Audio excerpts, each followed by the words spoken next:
tantos bons roteiristas no Brasil e Hollywood continua fazendo essas mesmas coisas. Olá Brasil, olá crianças encapetadas de dentes afiados, olá podcast, eu me chamo João da Silva e aqui você encontra tudo sobre filmes, séries, desenhos e músicas. Hoje, mais cedo, a convite da Universal, eu fui conferir ao novo filme dos diretores Matt Bettinelli e Tyler Gillett, os mesmos diretores de Pânico 5 e Pânico 6 e Casamento Sangrento. Uma produção de horror e comédia que é uma releitura do clássico da Universal de Drácula ou Drácula Daughter, dirigido lá por Lambert Hadley, né? E será que esse novo filme valeu a espera? Será que eu me decepcionei novamente com esses cineastas? É melhor que Pânico 6? Tem cenas pós-créditos? Tudo isso e muito mais agora, porque depois da vinheta nós falamos sobre Abigail.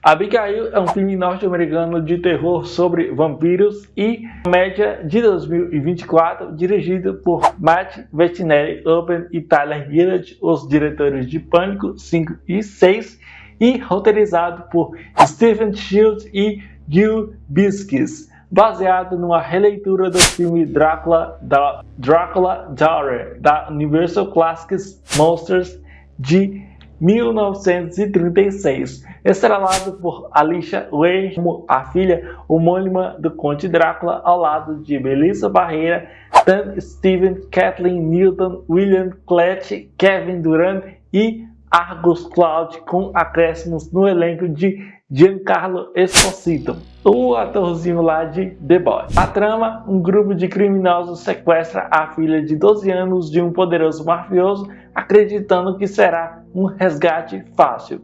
Eles a levam para uma mansão isolada, mas logo descobrem que a menina não é quem parece. Abigail se revela uma vampira implacável e os sequestradores precisam lutar por suas vidas.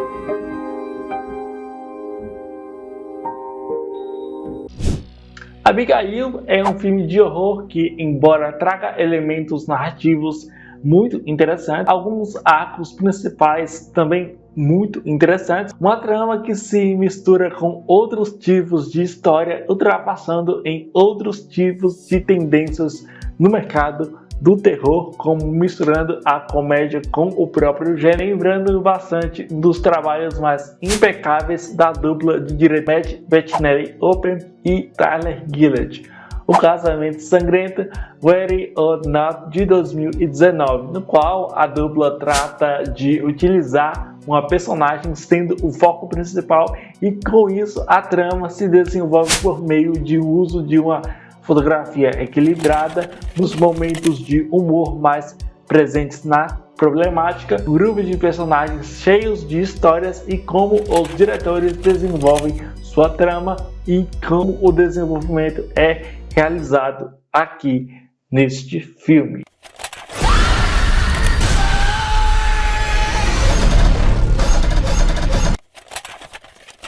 A produção traz uma leveza, embora exista algumas cenas onde o sangue corre solto, afinal uma produção de vampiros necessita e demais, tanto para propor seus temas a ser desenvolvidos e também por se utilizar desses elementos para construir uma trama muito bem mais desenvolvida. Ainda que o roteiro escrito por Stephen Childs, que seu trabalho mais expressivo esteja como roteirista no filme O Bosque Maldito de 2019, do mesmo diretor de Evil Dead Rise ou A Morte do Demônio, A Ascensão, enquanto possuem trabalhos mais expressivos aqui em O Casamento Sangrento, e também o outro roteirista, né, o Guy Bisque, que trabalhou em Casamento Sangrento de 2019, Pânico de 2022, Pânico 6 de 2023, e ele inclusive vai trabalhar no próximo filme da franquia Final Destination, né, que é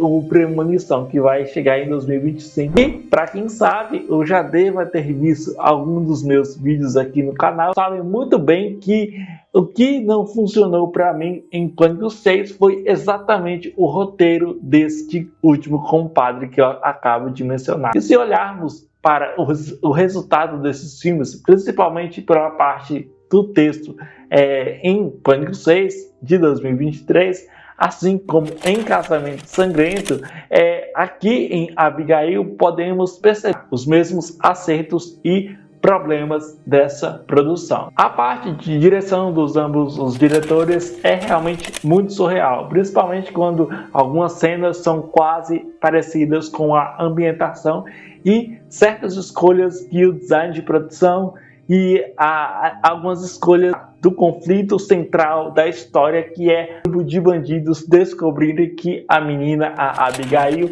interpretada por Aisha Way, do remake musical de Matilda da Netflix, é na verdade uma vampira.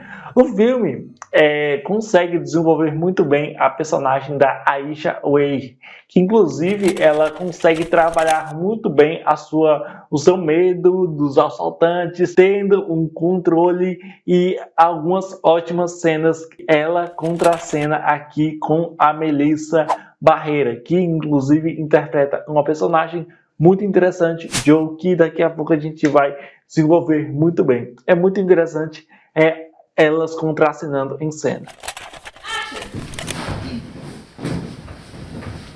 Getting to transfer myself into a vampire.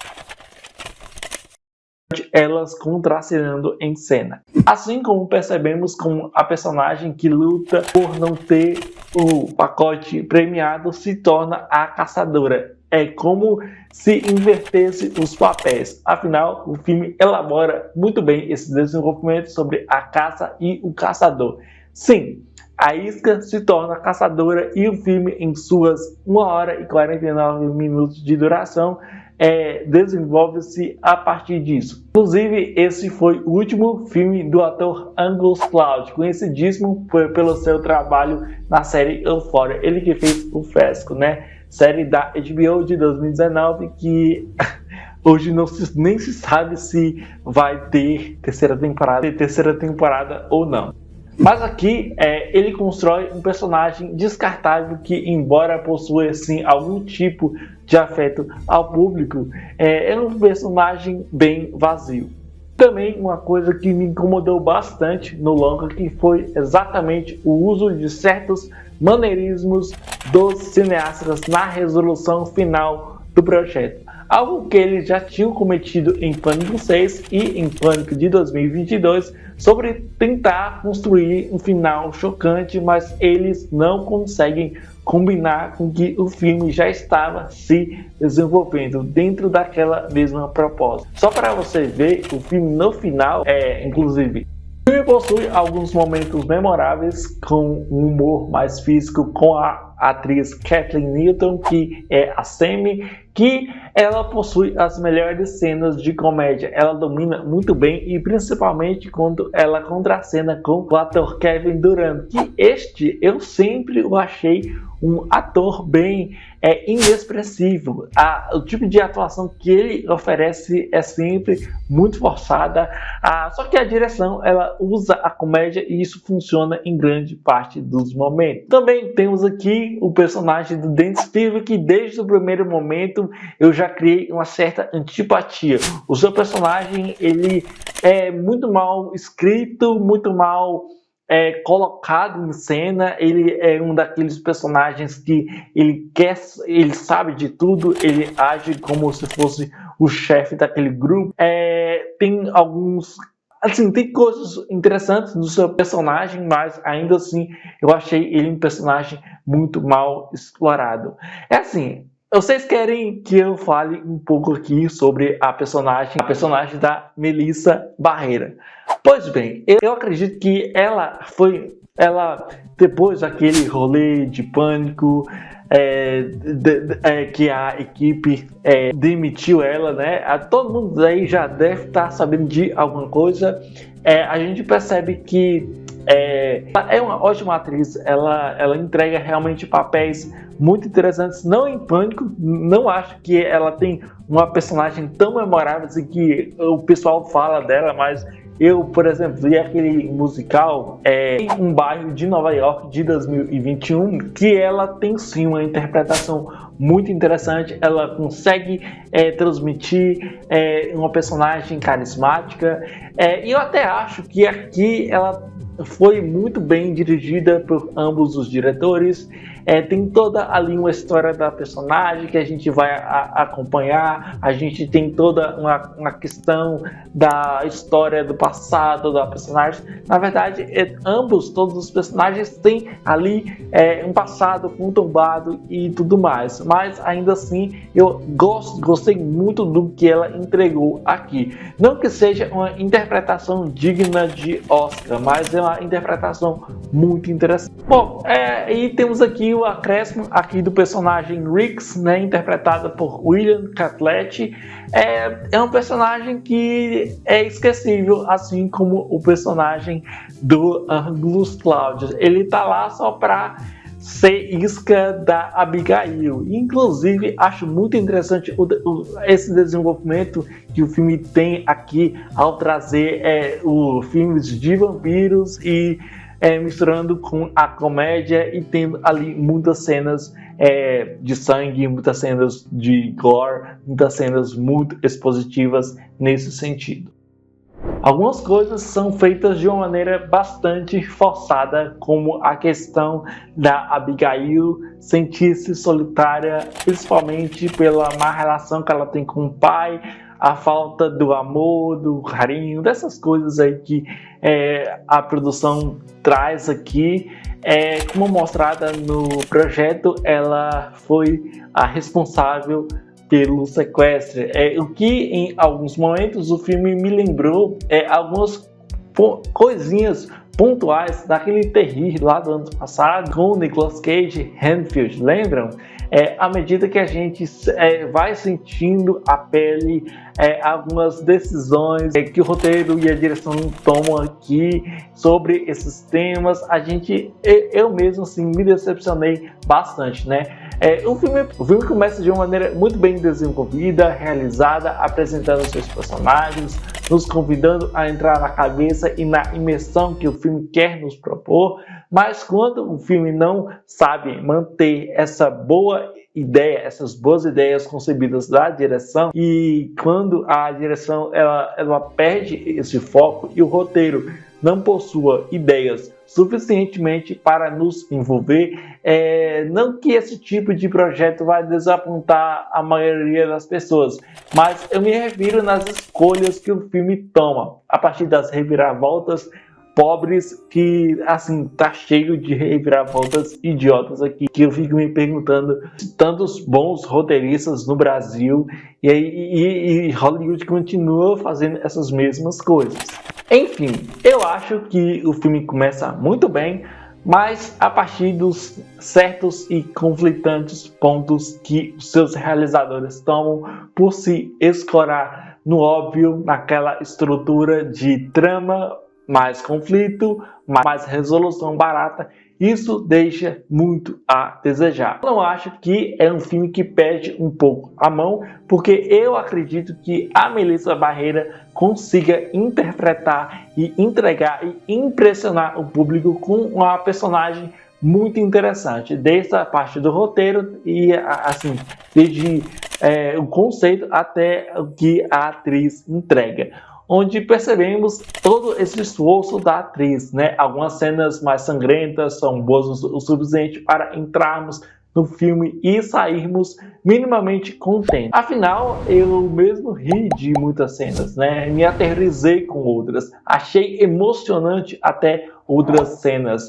Mesmo que esses pontos negativos que eu mencionei nessa análise possam deixar a desejar, mesmo que não comprometam completamente a experiência. Eu digo que Abigail de 2024 não é um filme nem ruim, não é um filme nem bom. Eu digo que é um filme de terror com comédia que aposta no raso, não se desenvolve tão perfeitamente, nem sequer oferece nenhum grande atributo narrativo que compense a sua duração de 1 hora e 49 minutos de duração.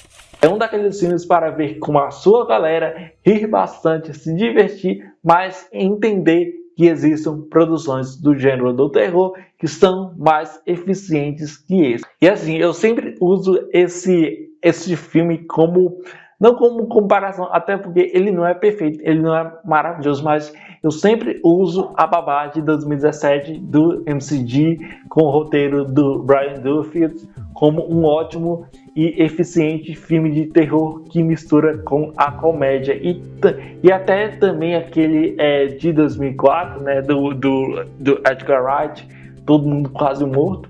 Cara, é inacreditável que esses diretores eles não conseguem desenvolver as suas ideias, eles não conseguem entreter o público. E por mais que eu ache um filme minimamente interessante, ainda não foi dessa vez que eu saí contente em uma sessão de cinema desses diretores que eu gosto muito do Casamento Sangrento. Eu acho Pânico 5 com ideias muito interessantes, com a questão do reboot, até porque Pânico é uma grande franquia, então tem um grande nome, mas eu vou ser bem sincero com vocês. Abigail é um filme que ele tinha um potencial muito grande de trabalhar com conceitos interessantes, misturar assim comédia com terror. Dá para misturar comédia com terror. Quem sabe daqui futuramente eu não faça uma lista com um top 10 de melhores filmes de terror aqui na história do cinema. E mesmo que tenham pessoas que vão discordar dessa minha análise, dessa minha opinião, eu acho que o filme tem qualidade sim. Só o que eu acabei de dizer, não foi dessa vez que os diretores Bettinelli Olbram e Tyler Gillett conseguiram me satisfazer em um filme de terror. Desde Casamento Sangrento, eles só entregaram produções medíocres. E gente, medíocre não significa ruim, medíocre é no meio. Eu achei um filme bem mediano mesmo. E eu fecho aqui Abigail com a nota 6,5. Pois é, pessoal, eu esperava eu não estava tão animado para ver esse projeto. Tem um elenco muito bom, tem o Angus Cloud, que é um ator que eu gosto bastante de Euforia, a Kathleen Newton, você tem vários atores muito competentes, mas essa questão, nada adianta você entupir o filme de vários atores conhecidos, vários atores talentosos. O filme não consegue desenvolver boas ideias se a direção, se o roteiro, se a produção é totalmente caótica. Então, assim, eu saí bem decepcionado dessa sessão. Decepcionado não, eu vou ser bem sincero. Eu curti algumas coisas. Mas é isso, o filme estreia nesta quinta-feira. Assista aí caso você goste de filme de terror que mistura com comédia. Assim que vocês assistirem o filme, ou se você já assistiu o longa-metragem, deixe aqui nos comentários a sua opinião. Se você ainda não é inscrito, eu vou te pedir para que você se inscreva neste canal, deixe um joinha, ative o sininho de notificações, passe aqui nas minhas redes sociais que eu vou deixar aqui em tela para vocês me seguirem lá, para a gente continuar batendo esse papo sobre cinema, sobre essa área maravilhosa do entretenimento audiovisual. E também, se você quiser, acesse os links aí das minhas outras redes sociais. Eu tenho um podcast, eu escrevo sobre cinema no meu Instagram. Então, é isso aí, pessoal. É isso aí, muito obrigado. Até a próxima. Até a próxima. J Críticas, valeu! e até a próxima.